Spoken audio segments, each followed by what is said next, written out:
Time लग सकता है बोलने में। अभी आपने बहुत सारी बातें सुनी होंगी, बहुत सारे चुटकुले सुने होंगे, बहुत सारी वो सुनी होंगी। तो मैं आपको एक छोटी सी बात सुनाता हूँ। एक मेरी तरह कोई टीचर थे, उन्होंने अपने स्टूडेंट्स को एक दिन चाय के लिए बुलाया। ठीक है, चाय के लिए बुलाया और जैसे बच्चों को बोलते हैं कि ठीक है आप लोग चाय पीने आना, आप लोग टीचर को भी बोलते हैं चाय पीने आना हमारे घर, मेहमानी में आना, ऐसे बोलते हैं ना। ठीक है, तो टीचर ने भी बच्चों के लिए बोला कि भाई आप चाय पीने आना मेरे पास। तो 10-15 स्टूडेंट जो थे उनको बुलाया, और वो क्योंकि उनको कोई टॉपिक भी समझाना था, ठीक, तो उनको टॉपिक भी समझाना था। और वो टॉपिक जो है ना, क्योंकि वो टीचर कौन थे, वो टीचर ऐसे थे जैसे अभी नाम बताया कि भाई वो दूसरा सब्जेक्ट भी पढ़ा रहे हैं, वो भी पढ़ा रहे हैं, ठीक है, ऐसा भी होता है। तो वो शाम को क्लास भी लेनी थी, तो चाय बनाई गई, विद्यार्थियों को चाय भी दी गई, सारे विद्यार्थी आए थे और उनको चाय जब दे दी, उसके बाद टीचर ने उस दिन कुछ नहीं पढ़ाया, उनको बोला कि जाओ अपने अपने घर। बच्चे सारे सोचने लगे कि कैसे बुलाया भी चाय के लिए, बोला भी कुछ नहीं, चाय पिलाई और भेजने लग गए, है ना, क्योंकि बच्चों के मन में उत्सुकता होती है, ठीक है, बातें होती हैं बहुत सारी। अब आपसे भी मैं पूछने लग जाऊंगा तो यहाँ आप अपने अपने एक एक समस्या जरूर गिना देंगे, और यहाँ कम से कम 500 समस्याएं आ जाएंगी मेरे पास, ठीक है। अब जब चाय पीने के बाद धीरे धीरे जाने लगे बच्चे ऐसे ना, उसके बाद क्या होता है कि अध्यापक के मन में प्रश्न आता है कि बोले तुम्हारे मन में कोई बात तो नहीं है, किसी ने कुछ कहना तो नहीं है ना। तो उनमें से एक ने डरते डरते बोला कि गुरुजी मुझे कुछ कहना है। बोले क्या कहना है? बोले गुरुजी मुझे चाय दी थी ना जो, तो वो बोले मेरे को ना वो वाला कप दूसरा पसंद था, लेकिन मेरे को गिलास में मिली थी। सबकी हिम्मत खुल गई। अब जैसे आप लोग हंस दिए ना, तो फिर बाकी ने भी बोलना शुरू कर दिया। फिर टीचर ने पूछा और किसी को कुछ बोलना है? दूसरे ने बोला जी हाँ मेरे को जी कप मिला था लेकिन उसमें डंडी नहीं थी। फिर तीसरे ने बोले जी मेरे को गिलास तो मिला था लेकिन मेरे को कांच का गिलास पसंद है, स्टील का दिया था। जिसको स्टील का दिया था वो बोलता जी मेरे को दूसरा पसंद था। मतलब उन्होंने किसी ने ना हर एक समस्या गिना दी। किसी ने रंग को गिना दी, किसी ने उसकी साइज को गिना दी कि जी मुझे बड़ा गिलास पसंद था, ये मुझे तो जो है ना छोटा गिलास दिया, इसमें चाय कम आई। अब इसमें पता क्या है, उन्होंने फिर सारी बातें सुन ली और उसके बाद उन्होंने पूछा कि भाई मैंने बुलाया किस लिए था? बोले जी चाय पीने के लिए। तो बोले चाय मैंने एक पतीली में बनाई ना और सबको वही दी। अब गिलास मेरे पास इतने नहीं थे तो या कप इतने नहीं थे, तो जितनी जो जो चीजें थी वो मैंने आपको दे दी, ठीक है। उसमें आपने चाय तो एक जैसी पी। बोले हाँ जी चाय तो एक जैसी पी। बोले तो तुमने चाय पे क्यों नहीं फोकस किया? तुमने अगर तुम्हारा केंद्र चाय होता तो तुम्हें ये बातें ध्यान ही नहीं आनी थी। आनी थी कि नहीं आनी थी बताओ? नहीं आनी थी ना। अब मैं ये बात क्यों बता रहा हूं आपको कि हम अपना फोकस भूल जाते हैं। हमारा फोकस क्या है? हम अभी हमारे साथी सुरेंद्र जी ने बहुत अच्छी बातें कही। ऐसा भी समय होता था जब हमारे पास स्कूल में एक पेड़ होता था, उस पेड़ के नीचे बैठ करके सारे पढ़ लेते थे। दोस्तों विद्यालय जो है ना भवनों से नहीं बनती, विद्यालय भावनाओं से बढ़ते हैं। और हमारे पास पूरे हिमाचल प्रदेश में जो स्कूल हैं, जिला सिरमौर के 1462 स्कूलों की बात कर लूं मैं, किसी के पास 10 बीघे जमीन है, किसी के पास 2 बीघे है, किसी के पास 50 बीघे भी है, किसी के पास भवन बहुत बड़ा है, किसी के पास भवन बहुत छोटा है, किसी के पास 4 कमरे हैं, किसी के पास 50 कमरे हैं। लेकिन हिमाचल प्रदेश का जो बोर्ड है, हिमाचल प्रदेश की जो किताबें हैं वो तो सबको एक जैसी मिल रही है। सबको एक जैसी मिल रही है कि नहीं?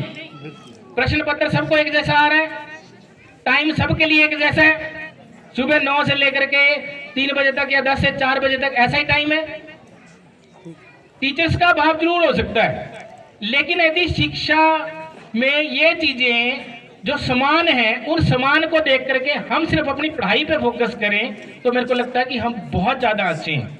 और हम यही फोकस क्यों कर रहे हैं? मान लीजिए हम इस क्षेत्र की बात करते हैं। अभी हमारे साथी ने बात की थी कि यहाँ के बच्चे बहुत संस्कारी हैं, बहुत अच्छे हैं। मैं ये देख रहा हूं कि अभी मैंने 2 बातें आपको और नहीं बताई। जिला सिरमौर अभी पिछले उसमें एक ट्रॉफी लेकर के आया था, गवर्नर ट्रॉफी, जो कि हमारे स्पोर्ट्स में ली जाती है। उसके लिए आपको बधाई। पूरे हिमाचल प्रदेश में जिला सिरमौर को वो ट्रॉफी मिली थी। जिला सिरमौर का ही हमारा क्षेत्र जो है ना कपोटा ब्लॉक का ही था वो स्कूल। अभी नेशनल लेवल पर जो है ना वो कला उत्सव का जो है ना इससे 2 साल पहले कला उत्सव का प्राइज जीत करके लाया था। जिला सिरमौर की ही डाइट जो है ना पिछले साल जो है ना वो पूरे हिमाचल प्रदेश में कबड्डी का लड़कियों का भी और लड़कों का मैच जीत करके आई थी और ओवरऑल जो है विनर बन करके आई थी। हम तो बहुत सौभाग्यशाली हैं कि हमें ऐसा टफ एरिया मिला है।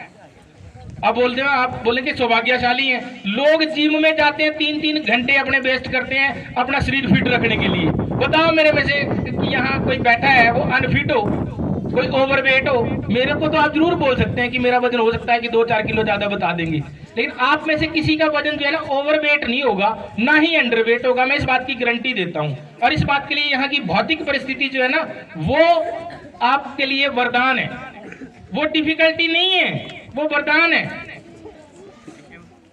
आज मैं यदि डांस का कंपटीशन करा दूं ना यहाँ के बगरास के विद्यार्थियों का जो है ना नाहन के विद्यार्थियों के साथ, तो शहरी क्षेत्र में रहने वाला विद्यार्थी जो है ना वो डांस कंपटीशन में वो 7-8 नंबर भी नहीं लेगा और आपके जो है ना 88 नंबर आ जाएंगे।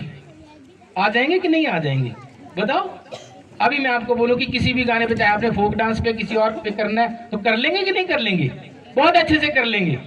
कई चीजें ऐसी हैं जिन चीजों को हम पकड़ते नहीं है। हम क्या करते हैं कि हमारा रिपोर्ट कार्ड आता है, हमारे मम्मी पापा भी ऐसे देखते हैं कि जी इसमें बच्चे के नंबर कम आ गए, इसमें कम आ गए, इसमें कम आ गए, और उसी पे फोकस रहते हैं कि इसमें तो कम आ गए। भाई वो चीज तो देखी नहीं जा रही जिसमें ज्यादा आ रहे हैं। जिसमें ज्यादा आ रहे हैं उसी में अच्छा कर लेना। हर एक विद्यार्थी सब कुछ नहीं कर सकता लेकिन बहुत कुछ कर सकता है। उसके शिक्षा का भी यही उद्देश्य है कि जो आप में अच्छा है ना उसको उभार लो। किसी में गाने वाली अच्छी विधा है, वो गाना गाने वाला अच्छा गायक बन सकता है। अभी यहाँ कुछ साथी हमारे दोस्त वो ढोलक बजा रहे थे, है ना। कुछ साथी यहाँ स्काउट्स की वो ट्रेनिंग, इन स्काउट्स वाली ट्रेनिंग वालों को यदि थोड़ी सी और ट्रेनिंग दी जाए 10वीं 12वीं के बाद ये सारे के सारे एनडीए में जा सकते हैं, देश के अच्छे से अच्छे सैनिक अफसर बन सकते हैं। क्या कमी है यहाँ पे? कमी है एक ही बात की, वो है कि हम सिर्फ एक चीज सोच करके जो है ना वो कर लेते हैं। अभी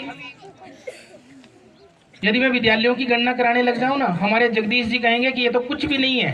जगदीश जी जिस विद्यालय की आप बात करें यहाँ तो 400 बच्चे हैं आपके पास। जिला सिरमौर के 1462 विद्यालयों को 85,000 से अगर वो करेंगे 53 बच्चे एवरेज आते हैं। हाई स्कूल कोटला बड़ोग में जब मैंने एंटर किया था और जब टुंडी के स्कूल में एंटर किया था तो मेरे को लगा था कि गौशाला भी इससे अच्छी होती है। ठीक है, आपने अगर बात की रास्ते की और उसकी, रास्ता तो छोड़ो, मेरे हाई स्कूल कोटला बड़ोग के रास्ते में जो है ना एक बहुत बड़ी एक खदान थी जिसको जो है ना ऐसे छलांग मार करके पार करना पड़ता था। ठीक है, वहां के बच्चों ने बांस के डंडों से पहले बाउंड्री वॉल बनाई, बांस के डंडों से जो है ना गेट बना दिया। आज वो विद्यालय सीनियर सेकेंडरी भी और बहुत अच्छा काम कर रहा है। फर्क किस बात का है कि टीचर को सरकार जब बोलती है कि वहां पे जाना है, वहां पे ना जाकर के अपनी मन मर्जी का स्टेशन ढूंढता है। वो मन मर्जी का स्टेशन ना ढूंढ करके, हो सकता है परमात्मा ने हमारा कोई एक ऐसा उससे कर्ज लिखा हो जो हमें इसी जन्म में चुकाना है। अब मान लीजिए मेरे हिस्से में सिरमौर लिखा था तो मेरे हिस्से में तो सिरमौर ने बहुत अच्छा किया और मैं तो इतिहास में ये बात कहने के लायक हूँ कि भी मेरे कार्यकाल में सिरमौर ने बहुत अच्छा किया। बाकी के कार्यकाल में क्या किया मुझे नहीं कुछ पता। लेकिन यदि कोई साथी, मैं एक बात बता दूं आपको, जितने भी मेरे अध्यापक साथी हैं, यदि सिर्फ अध्यापक साथियों के लिए ये बात है कि यदि आप इस किसी भी हिमाचल के किसी भी विकट क्षेत्र में, चाहे वो चंबा की बात है, चाहे सिरमौर की बात है, चाहे कहीं और की बात है, यदि आप ईमानदारी से काम करेंगे तो मैं आपको एक बात बताता हूं कि आप एक सब्जेक्ट में आप 10-10 सब्जेक्ट इकट्ठे पढ़ा लेंगे। ठीक है, 10 कौन से 6-7 जो आपके वो वाले हैं और 3 जो उनको एक्स्ट्रा अनुशासन वाली अन्य चीजें सिखानी है वो भी। जब हमारे अपने बच्चे का एग्जाम होता है, अपने बच्चे की बात होती है तो हम बोलते हैं कि मेरे को ये भी आता है, मेरे को वो भी आता है, मेरे को वो भी आता है, उसके लिए हम हीरो बन जाते हैं। इन बच्चों के लिए भी आपको हीरो बनने की जरूरत है और शायद आप लोग हीरो हैं इस बात के लिए। मतलब आपकी जो मेहनत का फल है ना वो यहीं पे दिखेगा जहां पे परिस्थितियां विपरीत हैं, जहां पे परिस्थितियां सारी हैं, जहां पे मान लीजिए 25 टीचर हैं, ठीक है ना, और 50 बच्चे हैं, वहां पे कुछ नहीं दिखेगा। जहां पे मान लीजिए 4 टीचर हैं और जो है ना 180 बच्चे हैं, वहां पे जो है ना हमारी धैर्य की परीक्षा होती है। हमारे पास आज ICT लैब्स हैं, हमारे पास आज कंप्यूटर है, हमारे पास मोबाइल है, कई अन्य चीजें हैं जिनका उपयोग करके हम जो है ना बच्चों को सिखा सकते हैं। और बच्चे ये जरूरी नहीं कि भी अध्यापक ने एक लेसन पढ़ाया क्लासरूम में उसी से सीखते हैं। कई बार क्लासरूम में जो लर्निंग होती है इकट्ठे बैठ करके ग्रुप लर्निंग, उससे भी बच्चे बहुत कुछ सीखते हैं। बस इतना जरूर निवेदन है कि जो प्राइमरी तक का बच्चा है, 5वीं तक का बच्चा है, उसको तो बहुत अच्छे ढंग से इतना पढ़ना लिखना सिखा दें कि वो अपनी किताब, यदि उसके पास टीचर नहीं भी है ना, खोल करके यदि वो स्वयं का पाठ पढ़ करके भी आगे बढ़ना चाहता है तो उसको आगे बढ़ाएं। यही शायद हमारी सबसे बड़ी जीत होगी। और मुझे नहीं लगता कि हमारे जो विद्यार्थी हैं, चाहे वो इस खंड की बात करूं चाहे जिला सिरमौर की बात करूं, किसी भी बात में पीछे हैं। हाँ, थोड़ी बहुत हमें कई बार जो आप लोगों की शिकायतें रहती हैं कि ये चीज़ नहीं है, वो चीज़ नहीं है, वो धीरे धीरे वो सरकार के ना एक मानक होते हैं। वो मानक क्या होते हैं कि भाई 13 बच्चों के 15 बच्चों के ऊपर एक अध्यापक होना चाहिए, ठीक है। अब अगर इस हिसाब से मान लीजिए 4300 बच्चों की संख्या लगा ले, 4343 की, अगर उसको आप डिवाइड करेंगे तो उतने अध्यापक उसके हिस्से में आएंगे। जब पोस्ट क्रिएट होती है तो उस पोस्ट क्रिएट होने के साथ साथ आप विद्यालय भवन की अन्य बातें करते हैं, धीरे धीरे ये चीजें शॉर्ट आउट हो जाती हैं। लेकिन हमारा फोकस सिर्फ एजुकेशन पे रहना चाहिए, ठीक है। तो आपके यहाँ के जो 2 कमरों की बात है, मैं पहले हाबन वाली बात बताऊं ना, सीनियर सेकेंडरी स्कूल हाबन की बात बताता हूं दोस्तों। आपके पास तो यहाँ 6-7 कमरे भी हैं। सीनियर सेकेंडरी स्कूल हाबन में 2016 में मैंने ज्वाइन किया था। 2016 में बरसात हुई, जून में मैंने ज्वाइन किया था। 2017 की बरसात में हाबन के स्कूल में एक 90 फुट लंबी दीवार थी, पीछे 13 फुट ऊंची थी। वो सारी दीवार गिरी और बिल्डिंग का आधा हिस्सा उसने डैमेज कर दिया। और मैं उस टाइम ऑफिस में बैठा था, ऑफिस के ऊपर कभी ऐसे होगी वो दीवार, और वहां पे इतना ज्यादा फ्लैश फ्लड आया कि सारे कमरों में पानी भर गया। पानी भरने के बाद मेरे लिए सबसे बड़ी समस्या ये थी कि बच्चों को कहाँ बिठाऊं।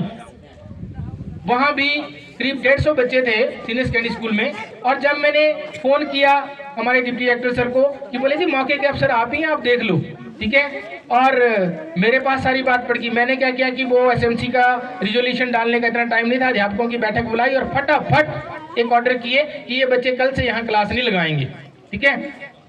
1-2 दिन की उनको छुट्टी कर दी कि मौसम जब तक ठीक होगा। और वहाँ पे एक फॉरेस्ट का रेस्ट हाउस था, फॉरेस्ट का रेस्ट हाउस, साथ में एग्रीकल्चर का एक बिल्डिंग, साथ में प्राइमरी स्कूल की बिल्डिंग, साथ में पंचायत का पंचायत घर, वहाँ के एसडीएम के द्वारा और वहाँ के तहसीलदार के द्वारा उन सबको जो है ना अपने कब्जे में ले लिया कि भाई मैंने बच्चों की क्लास लगानी है और स्कूल चलाना है। और वहाँ पे मेरे को कुछ लोग नाराज हो गए, यार तू बड़ा आया प्रिंसिपल, बोले प्रिंसिपल हाबड़ का है तो कि हाबड़ के स्कूल का है, सीधे बोलने लगे। कुछ मतलब कई बार ऐसी हो जाती है। मैं कहा जी देखो मेरी प्रायोरिटी है स्कूल चलाना। अब मैं या तो टेंट लगा करके चलाऊंगा या जो है ना आपकी किसी बिल्डिंग में चलाऊंगा। आपको मेरे को बिल्डिंग दे दो, मैं उसका किराया विभाग से मांग लूंगा। कई बार ऐसा भी होता है कि अगर हमारे पास बिल्डिंग नहीं है, गांव में कोई ऐसी बिल्डिंग है जो उस भवन की कमी को पूरा कर सकती है, तो हम किराए पे उसको ले सकते हैं, लेकिन कुछ समय के लिए, ज्यादा समय के लिए नहीं। अभी उसके बाद उस भवन के लिए पैसा सैंक्शन करवाया और मेरे को तो क्योंकि स्कूल तो चलाना था, 2 क्लासेस प्राइमरी वाले कमरे में बैठी हैं, 2 क्लासेस एग्रीकल्चर की बिल्डिंग में बैठी हैं, 2 क्लासेस जो है ना वो फॉरेस्ट के रेस्ट हाउस में बैठी हैं और 2 क्लासेस जो है ना वो पंचायत में। ऐसे करके जो है ना 1-2 क्लासेस ग्राउंड में बाहर ऐसे वो, और वो वहाँ जो बस स्टैंड था उसमें जो क्लासेस सुबह की मॉर्निंग प्रेयर होती थी। आज भी वही स्थिति है 17 से लेकर के अब तक। पैसा सैंक्शन पता है कितना करवाया उसके लिए? मैंने एमपी, उस टाइम एमएलए साहब थे वहाँ के, आज एमपी साहब है वो माननीय सुरेश जी, उनको पत्र लिखा कि जी आप जो है ना स्कूल के लिए पैसा सैंक्शन करें। उन्होंने 1 करोड़ 43 लाख रुपए सैंक्शन करवा दिए। 1 करोड़ 43 लाख रुपए वो आज तक नहीं लग सका था, अभी पीछे से उसका उद्घाटन हुआ, उसके बाद वो और 1 करोड़ 43 लाख का पता कितना बन गया? वो 2 करोड़ 94 लाख बन गया, क्योंकि पैसा सैंक्शन करने के बाद काम ही शुरू नहीं हुआ।